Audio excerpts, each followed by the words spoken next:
Bismillahirrahmanirrahim. Assalamu alaikum, friends. My name is Muhammad Hassan, E-commerceWala, and I am a level 1 student at Rehan School Online Academy. So today I want to talk about how to start an e-commerce business. So this is our topic, how to start an e-commerce business. And today I am talking with Sesame.ai, and Sesame.ai is an AI tool. So let's begin with sharing screen of Sesame.ai. And I almost always talk with Sesame.ai for enhancing my English.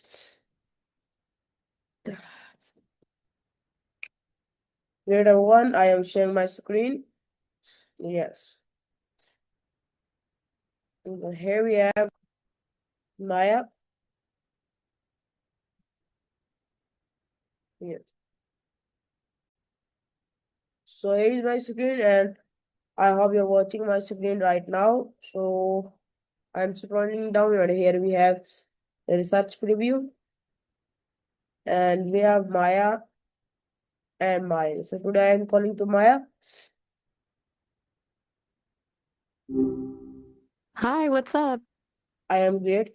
Maya, today I want to talk about how to start an e-commerce business. I have almost uh 50 questions.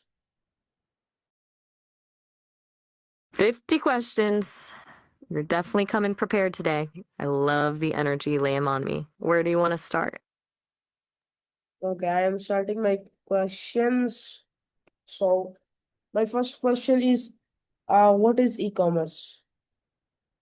At its simplest, e-commerce is just buying and selling goods or services using the internet.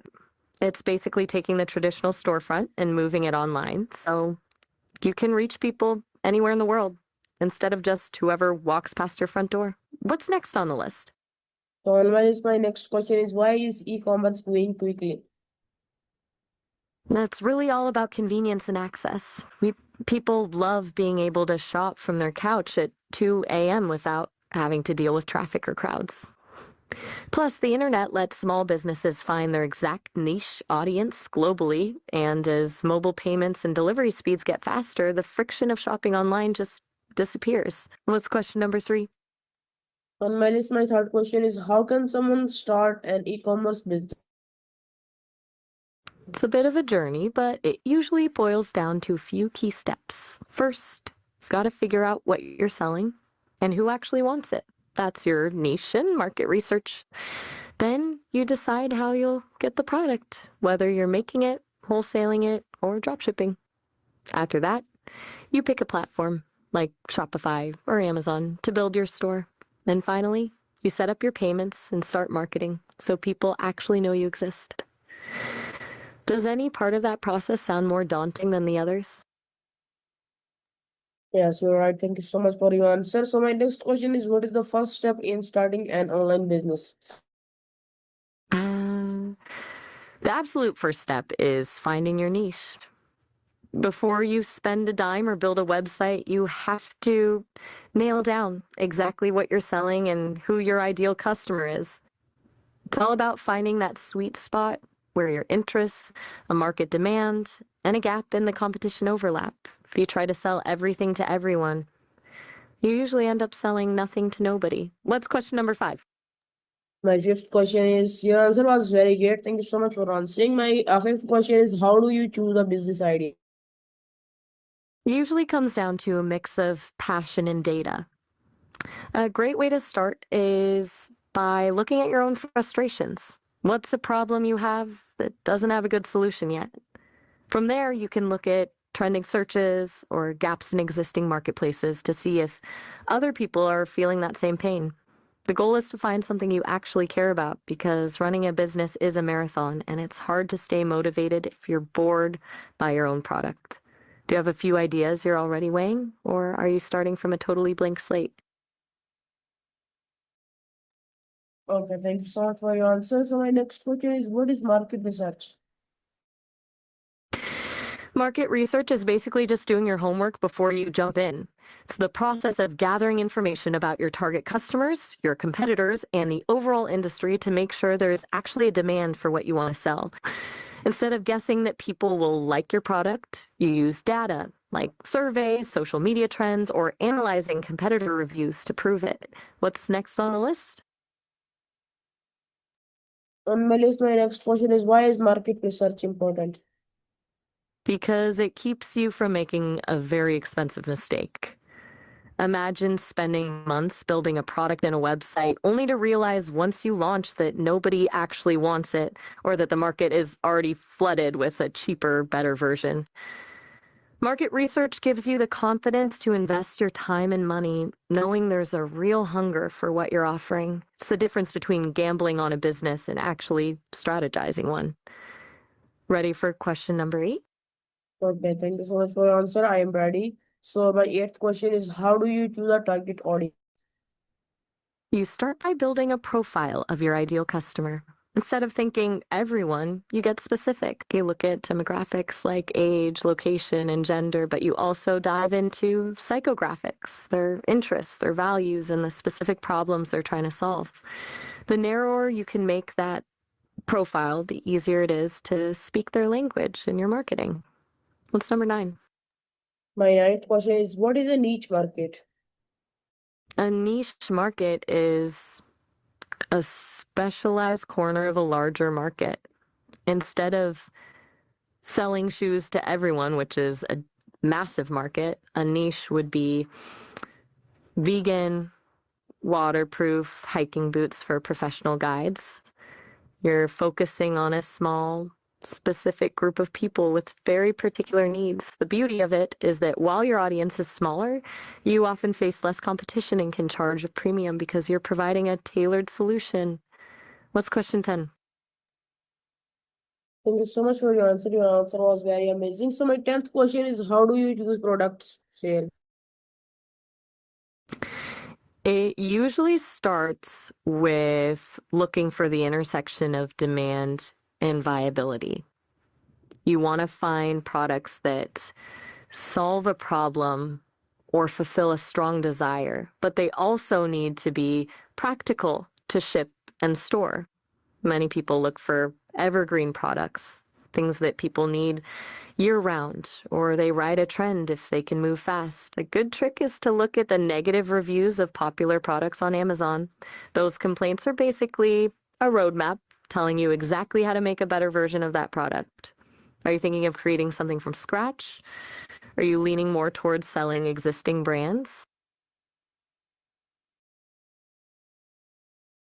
No, thank you so much for your answer. Your answer was very amazing. So my next question is, what is an online store?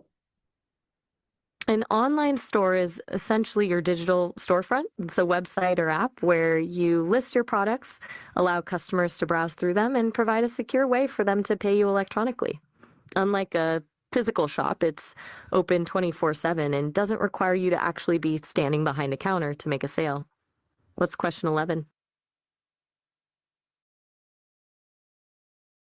Yes, you're right. Thank you so much for your answer. Your answer was very amazing. So my next question is, which e-commerce platforms are popular for beginners?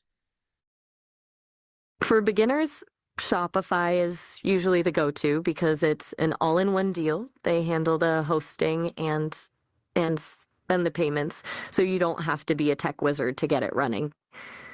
Then you have Amazon, which is great if you want to tap into their massive existing traffic right away, or Etsy if you're selling handmade or vintage goods. There's also WooCommerce if you're already familiar with WordPress and want more control over the design. Are you looking for something that's basically plug and play, or do you want a bit more customization? No, thank you so much for your answer. Your answer was very amazing. So my next question is, which e-commerce platform is popular for a pro?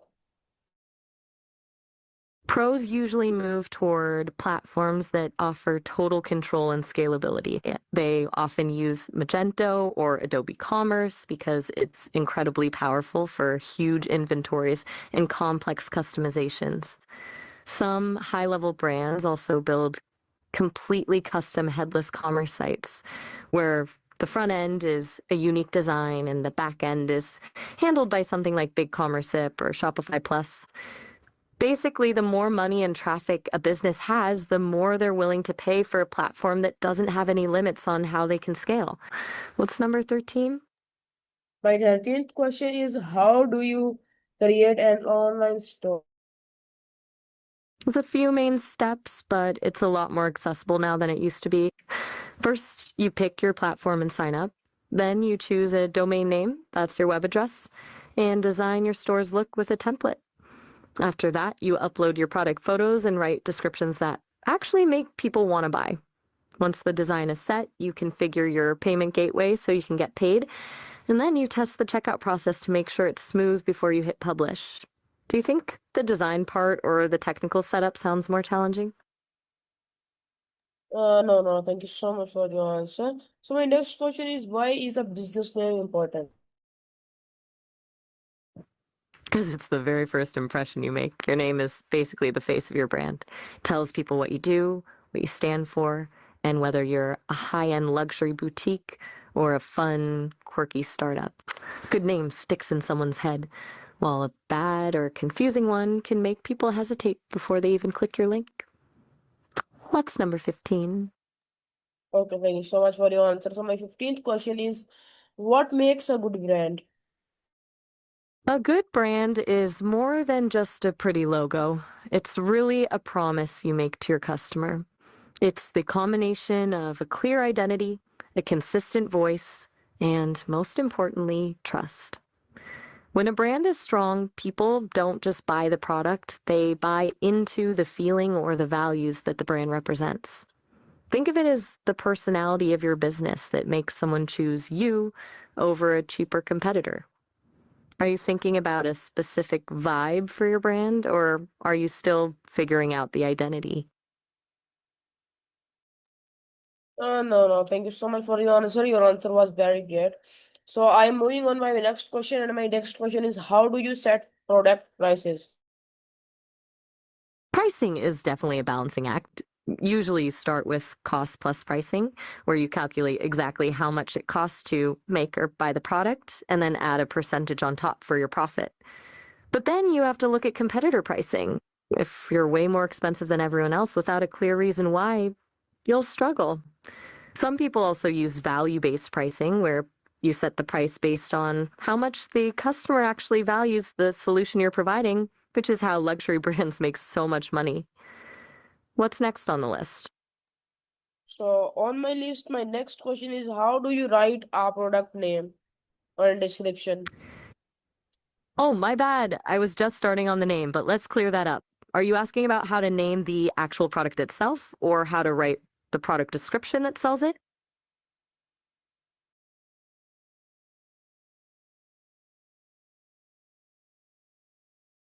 A description and name. Got it. Let's cover both because they work together to close the sale. For the name, keep it clear and searchable. You want the main keyword and the most important feature right up front so people know exactly what it is without guessing. For the description, don't just list features, sell the benefit. Instead of saying, this water bottle of stainless steel, say, keeps your water ice cold for 24 hours, even in a hot car. You want to paint a picture of how the product actually improves their life. Do you tend to be more of a minimalist with your writing, or do you like to give a lot of detail? No, thank you so much for your answer. Your answer was amazing. So my next question is, why are product photos are important? Because in e-commerce, your photos are the only way the customer can touch the product since they can't hold it in their hands or try it on. They rely entirely on the visuals to judge the quality. A blurry or dark photo makes a business look untrustworthy, while crisp, high quality images build instant confidence that the product is actually what it claims to be. What's question number 20? Okay, my next question is, why is secure online payment important? Because trust is everything when someone is handing over their credit card info to a stranger on the internet. If a customer feels even a tiny bit uneasy about the security of your checkout, They'll abandon their cart immediately. Secure payments protect your customers from fraud and protect you from chargebacks and legal headaches. It's basically the digital equivalent of having a locked safe in a reputable bank. It tells the customer, your money and your data are safe with me. What's number 21? Okay, my 21st question is, what is digital marketing? What is Digital digital marketing? marketing. Sorry about that. I'll jump straight in. Digital marketing is just any form of marketing that happens online. Instead of billboards and TV commercials, you're using things like social media, email, search engines, and websites to get your product in front of people. The best part is that, unlike a traditional ad, you can actually track exactly who clicked on it and whether they bought something. So you're not just guessing what works. What's num 22? Thank you so much for your answer. Your answer was again very amazing. So my next question is, how does social media help online businesses?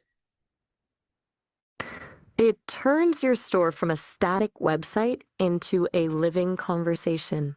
Social media gives you a way to build a community and show the human side of your brand. Instead of just listing a product, you can show it in action through videos, get real-time feedback from customers, and use targeted ads to put your products directly in front of the people most likely to buy it. It basically acts as a giant discovery engine that drives traffic back to your site. It's number 23. Okay, my 23 question is, what is SEO? SEO stands for search engine optimization. It's basically the art of making your website more attractive to search engines like Google. The goal is to get your store to appear as high as possible in the search results when someone types in a keyword related to what you're selling. If you're on page 1, you're getting traffic. If you're on page 10, you're practically invisible. It's number 24. My 24th question is, how does email marketing help businesses? It's one of the best ways to own your audience. Unlike social media, where an algorithm decides who sees your posts, email is a direct line to your customer's inbox. It's incredibly powerful for bringing people back to your store with personalized offers, announcing new product launches, or reminding someone about that item they left in their shopping cart. Basically turns a one-time buyer into a loyal customer. What's number 25? My 25th question is, what is content marketing? Content marketing is when you create valuable, relevant stuff like blogs, videos, or guides to attract people, rather than just shouting, buy my product to them. Instead of a hard sales pitch, you're providing helpful information that builds trust and proves you're an expert in your field. It's like being the helpful guide who gives great advice, so when the customer is finally ready to buy, you're the first person they think of. What's number 26? Thank you so much for your answer. So my 26th question is, how do businesses attract customer? That's all about creating multiple touch points where your target audience can discover you. Most businesses use a mix of pull and push strategies. Pull is things like SEO and content marketing, where you create great value so customers find you on their own. Push is more direct, like social media ads or influencer partnerships, where you're actively putting your product in their line of sight. The real magic happens when you combine them. Someone sees a cool ad on Instagram, reads a helpful blog post on your site, and then signs up for your email list. What's number 27? Okay, thank you so much for your answer. Your answer was again very amazing. So my 27th question is, why are customer reviews important? Because they're basically digital word of mouth. Most people trust a stranger's review on the internet more than they trust a brand's own advertising. Reviews provide social proof. They prove that other real humans have bought the product, used it, and actually liked it. Plus, honest feedback can help you improve your product, and responding to those reviews shows you actually care about your customers. What's number 28? So my 28th question is, how can businesses build customer trust?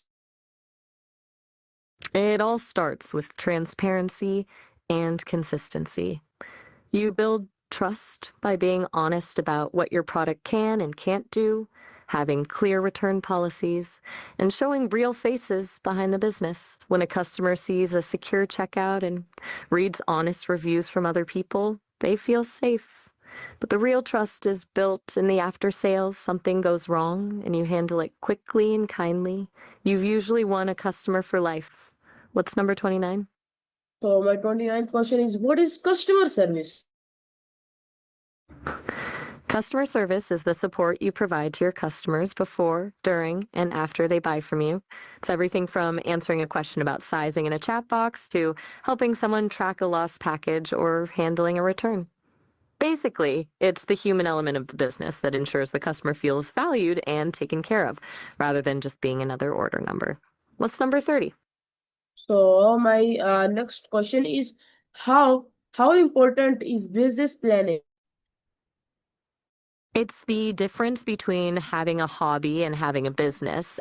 A plan is basically your roadmap. It forces you to figure out the hard stuff like your budget, your goals, and how you'll actually make money before you're in the middle of the chaos. Without one, you're just reacting to things as they happen.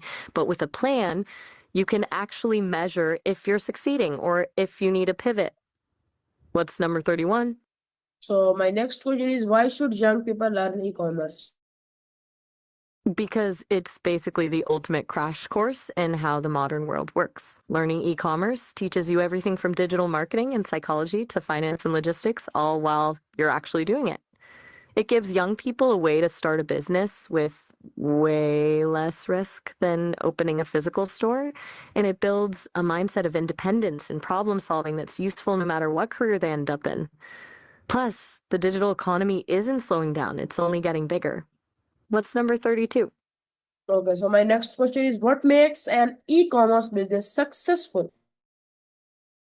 It usually comes down to a mix of a great product and a seamless customer experience. You can have the coolest product in the world, but if your website is hard to use or your shipping takes forever, people won't come back. The most successful stores are the ones that solve a real problem for their customers and then make the process of buying and receiving that solution as frictionless as possible. Consistency is the secret sauce. Consistent quality, consistent branding, and consistent communication. What's number 33? So this is my last question, and my question is, how can technology improve online businesses? Technology is basically the engine that allows a small business to act like a giant corporation. AI can handle customer service through chatbots, so you're not answering the same 3 questions all day. And data analytics can tell you exactly why people are leaving their carts without buying. And you've got things like automated inventory management that warn you before you run out of stock, or augmented reality that lets people see furniture in their room before they buy it. It's all about removing friction and making the experience feel personal, even at a massive scale. And that's it. We actually did it 50 questions. I'm genuinely impressed by the discipline. How are you feeling now that you've cleared the whole list? I am feeling too much better, and thank you so much, Maya.